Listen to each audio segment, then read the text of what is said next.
3 match one day সিরিজের জন্য মেহেদী হাসান মিরাজকে অধিনায়ক করে 16 সদস্যের দল ঘোষণা করল বাংলাদেশ। 16 সদস্যের দলে জায়গা পেয়েছেন 1 নম্বরে মেহেদী হাসান মিরাজ, ওয়ানডে অধিনায়ক। 2 নম্বরে তানজিম হাসান তামিম। 3 নম্বরে পারভেজ হোসেন ইমন। 4 নম্বরে অনেক দিন পরে দলে ডাক পেয়েছেন নাঈম শেখ।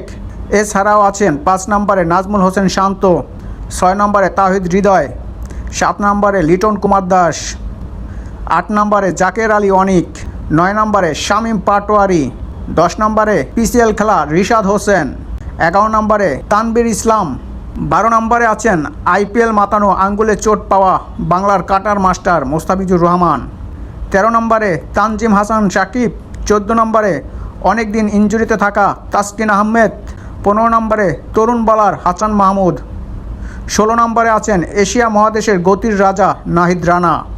এছাড়া দলে জায়গা পায়নি এনামুল হক বিজয়, সৌম্য সরকার ও মাহাদি হোসেন।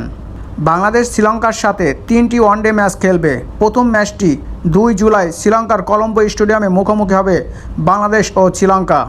দর্শক, এই ছিল আজকে আমার ভিডিওতে। আমার ভিডিওটি যদি ভালো লাগে অবশ্যই আমার ভিডিওটি সবাই লাইক কমেন্ট শেয়ার করে আমার সাথে থাকবেন। ধন্যবাদ সবাইকে। সালামু আলাইকুম।